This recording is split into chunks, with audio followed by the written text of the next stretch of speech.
Alhamdulillah ala ni'amihi az-zahirah wal batinah qadiman wa hadithan wa ashhadu an la ilaha illallah wahdahu la syarika lah wa ashhadu anna Muhammadan abduhu wa rasuluhu amma ba'du. Allahumma zidna ilman warzuqna fahman. Hadirin ikhwatu iman rahimahumullah, kita sama-sama ketahui Allah subhanahu wa ta'ala memberikan kabar kepada kita, yaitu diantaranya dalam Quran surah Al-Baqarah surah kedua ayat 155. A'udzu billahi minasyaitonir rajim. وَلَنَبْلُوَنَّكُمْ بِشَيْءٍ مِنَ الْخَوْفِ وَالْجُوعِ. Dan sungguh pasti kami akan menguji kalian bisyai'in dengan sesuatu minal khaufi, dari rasa takut, wal ju' dan juga rasa lapar, wa naqsim minal amwali wal anfusi wath thamarat, dan kekurangan dari harta, jiwa dan juga buah-buahan. Maka ada kabar gembira yang akan Allah sampaikan, yaitu wa basyiris sabirin, dan berikanlah kabar gembira bagi orang-orang yang sabar. Hadirin ikhwatu iman rahimakumullah, kita harus ketahui bahwa berita yang Allah berikan kepada kita, Allah memulai dengan kalimat tauhid, yaitu huruf lam dan juga huruf nun. Walanabluwannakum, dan sungguh pasti tidak Allah akan menguji kalian dengan sesuatu hal. Maka disinilah barang tentu Allah subhanahu wa ta'ala akan memberikan ujian, akan memberikan musibah kepada siapapun di antara manusia yang hidup di muka bumi ini, baik itu rakyat, baik itu pejabat, baik itu muda, baik itu tua, siapapun di antara mereka tanpa terkecuali, semuanya akan Allah berikan yang namanya musibah. Maka apa gerangan yang disebut dengan musibah? Maka Imam Az-Zuhaili di dalam tafsirnya Al-Munir, yang disebut dengan al-musibah ialah kullu ma yu'dil insan fi nafsin aw malin aw ahlin. Yang disebut dengan musibah adalah perkara yang merugikan manusia, baik dari jiwa, harta ataupun keluarga. Maka inilah secara harfiah yang disebut dengan namanya musibah, ialah apa-apa yang merugikan, perkara atau sesuatu yang merugikan bagi diri kita, bagi harta kita, ataupun bagi keluarga kita. Maka tentu inilah musibah yang akan Allah berikan kepada setiap insan, kepada setiap manusia yang hidup di muka bumi ini. Maka yang menjadi pernyataan yang harus kita ketahui, Allah subhanahu wa ta'ala tidak menjanjikan kepada kita bahwa selama kita hidup kita akan terbebas dari yang namanya musibah. Tidak. Tetapi Allah berjanji, tatkala kita diberikan musibah oleh Allah, maka seiring dengan musibah itu Allah akan memberikan solusi. Allah akan memberikan jalan keluarnya. Oleh karena itulah, dari musibah yang Allah berikan, bisyai'in minal khaufi wal ju', dari rasa takut, dari rasa lapar, wa naqsim minal amwal, dari sedikit kekurangan daripada yang namanya harta, minal anfus, kemudian jiwa, thamarat, dan juga buah-buahan. Maka kata Imam Ibnu Katsir, biqalilin bidzalika, sedikit sekali yang Allah berikan, yang Allah cabut daripada musibah yang diberikan kepada manusia. Semisal Allah akan menguji kita dengan yang namanya wa naqsim minal amwal, kekurangan dari harta. Maka Allah menguji kita, memberikan musibah kepada kita lewat harta kita, bukan berarti Allah itu akan mengambil seluruh harta kita. Maka kata Imam Ibnu Katsir, "Zahabu ba'diha", sebagian saja daripada harta yang kita miliki.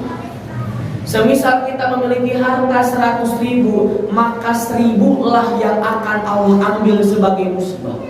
Dari 10 juta yang kita miliki, maka Allah akan mengambil 100.000 sebagai musibah yang akan Allah berikan kepada kita. Bukan semuanya, tetapi hanya sebagian kecil yang Allah berikan berupa musibah kepada diri kita.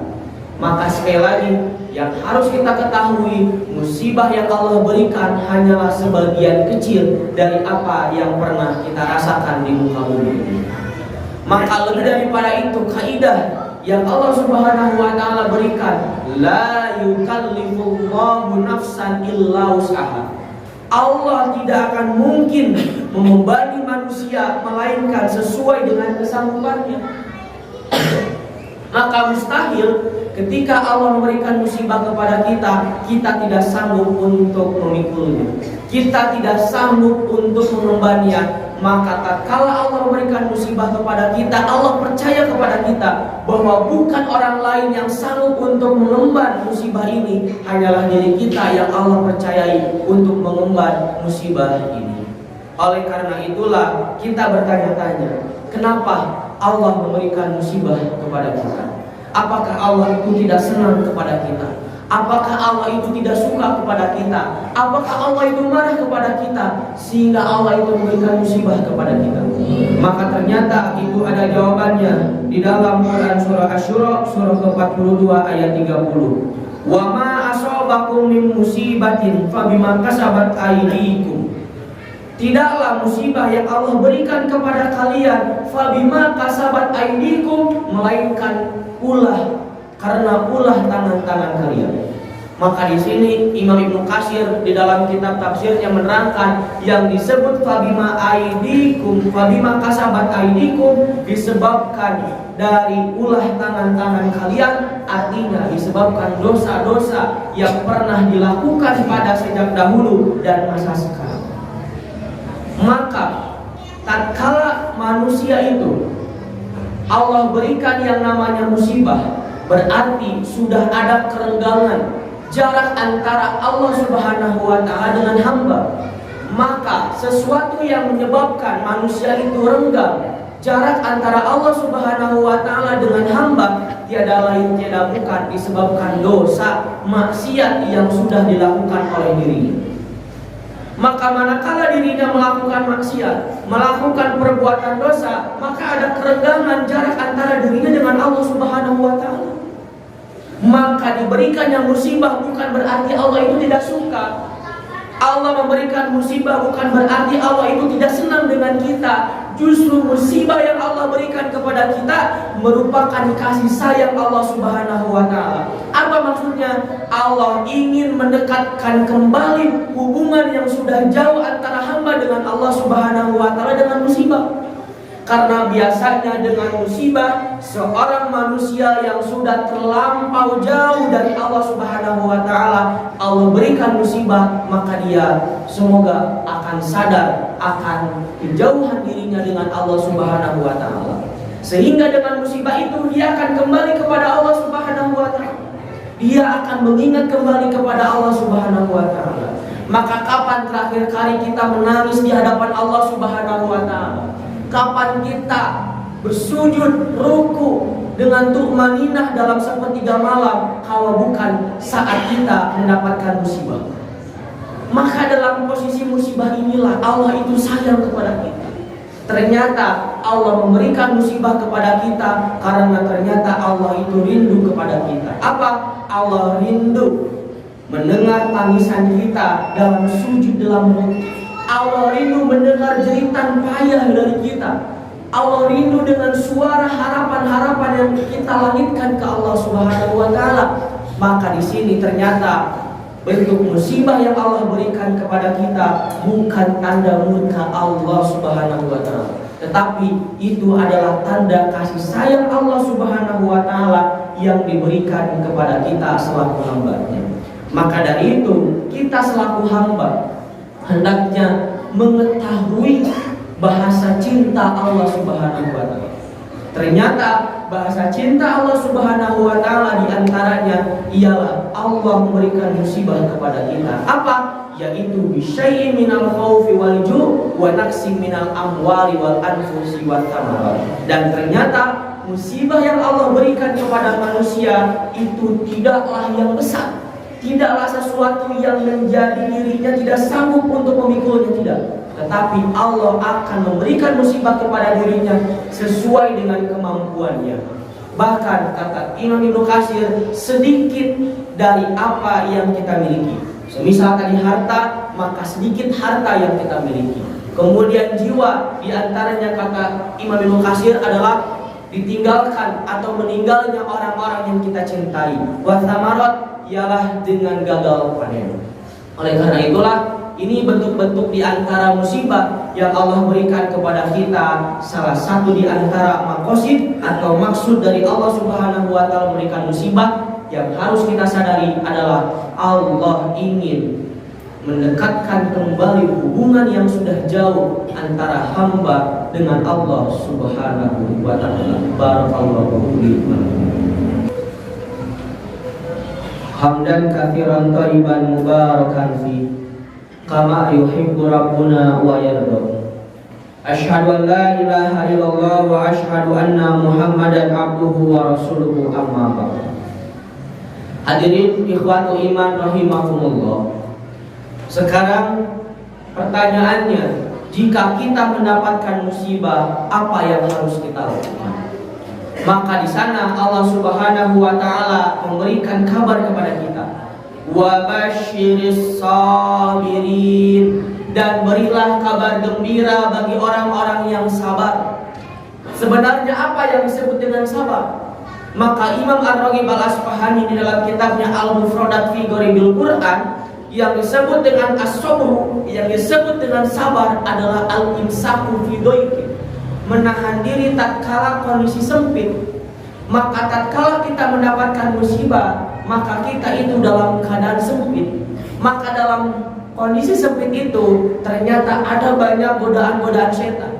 Ada banyak bisikan-bisikan setan yang ternyata dalam kondisi down, dalam kondisi futur, dalam kondisi terbawa, ini sangat memungkinkan sekali yang namanya setan untuk menyelewengkan kita dari jalan kebenaran. Kenapa? Karena ketika kita mendapatkan musibah, hati kita itu sedang rapuh, keimanan kita itu sedang berada di posisi terendah. Apa? Karena kita sedang bersedih, karena kita sedang yang namanya mendapatkan musibah.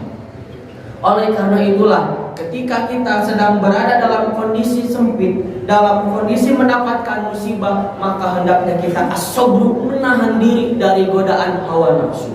Maka yang harus kita ikuti bukanlah hawa nafsu, tetapi yang harus kita ikuti adalah apa yang Allah Subhanahu wa taala perintahkan. Kenapa perintah Allah Subhanahu wa taala yang harus kita ikuti? Karena ada janji yang Allah sediakan bagi orang-orang yang sabar. Wa basyiris sabirin. Sebenarnya siapa orang-orang yang sabar itu? Maka Allah mengatakan, alladzina idza asabatuhum musibah. Orang yang sabar adalah orang yang tatkala dia itu mendapatkan musibah, qalu, mereka itu berkata, inna lillahi wa inna ilaihi raji'un. Sesungguhnya kami ini milik Allah dan akan kembali kepadanya. Ketika kita mendapatkan musibah, harta kita diambil oleh Allah. Inna lillah, sesungguhnya apa yang ada pada diri kita milik Allah. Maka harta yang ada pada diri kita sejatinya bukan milik kita, tetapi milik Allah. Misalkan Allah memuji dengan ditinggalkan oleh orang yang kita cintai, maka innalillah, sesungguhnya apa yang ada di diri kita itu milik Allah. Maka diri kita sendiri saja ternyata bukan milik kita. Innalillah, sesungguhnya kita adalah lillahi, milik Allah. Wa ilaihi turja'un, maka akan kembali kepada Allah Subhanahu wa taala diri kita itu. Oleh karena itulah, satu hal yang pertama yang harus kita lakukan tatkala kita mendapatkan musibah adalah kita dengan mengucapkan inna lillahi wa inna ilaihi raji'un. Ialah ungkapan istirja. Kemudian yang kedua, ada satu doa yang diajarkan oleh Rasulullah SAW kepada Abu Salamah, yang kemudian nanti Abu Salamah ajarkan lagi kepada istrinya, yaitu Ummu Salamah. Manakala kita mendapatkan musibah, maka ucapkanlah doa, Allahumma ajurni fi musibati. Ya Allah, berikanlah aku pahala dari musibah yang menimpaku ini.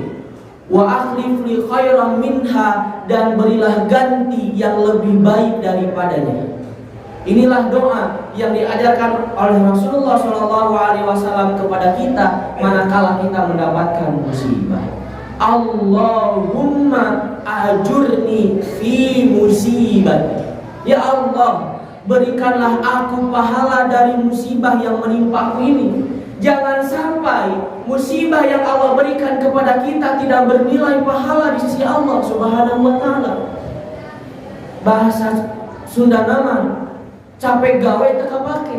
Engkau diberi musibah, tetapi ternyata dari musibah orang ribu, tetapi Allah tidak memberikan ganjaran pahala kepada kita. Sangat rugi. Sudah diberikan musibah tetapi tidak mendapatkan pahala. Maka bagaimana caranya kita mengelola musibah menjadi anugerah? Di antaranya ialah dengan tadi mengucapkan kalimat istirja, inna lillahi wa inna ilaihi rajiun, dan juga kita berdoa, Allahumma ajurni fi musibati. Ya Allah, berikanlah aku pahala dari musibah yang menimpa. Dan lebih daripada itu kita berdoa, wa akhlif li khairan minha, dan berikanlah ganti yang lebih baik daripadanya. Oleh karena itu, inilah hal yang bijak. Mengelola musibah menjadi anugerah ternyata ialah dengan cara mengucapkan istirja dan kita berdoa kepada Allah dengan doa yang diajarkan oleh Rasulullah. Maka dari itu Allah melanjutkan firman-Nya, ulaika alaihim salawatun mir rabbihim wa rahmah. Maka orang yang melakukan mengucapkan istirja dan membaca doa, mereka itu akan mendapatkan sholawat. Apa sholawat itu? Maka Imam Az-Zuhaili dalam tafsirnya mengatakan maghfirah. Allah akan memberikan ampunan kepada kita. Kita ketahui bahwa ampunan Allah itu adalah penyebab kita tidak masuk neraka. Yang kedua, warahmatun, dan Allah akan memberikan rahmat. Dan kita ketahui Allah itu akan memasukkan kita ke surga kalau kita diberikan rahmat oleh Allah. Allah berikan maghfirah, tidak akan masuk neraka. Allah akan memberikan rahmat supaya kita masuk surga. Maka kalau mengelola musibah dengan cara yang tadi, insya Allah kita tidak akan masuk neraka dan kita akan masuk surga. Amin ya rabbal alamin. Oleh karena itu demikianlah yang dapat Khatib sampaikan pada kesempatan kali ini. Mudah-mudahan ada guna dan manfaatnya bagi kita semua. Aqulu qouli hadza wa astaghfirullah li wa lakum. Rabbana atina fid dunya hasanah wa fil akhirati hasanah wa qina adzabannar. Wassalamualaikum warahmatullahi wabarakatuh.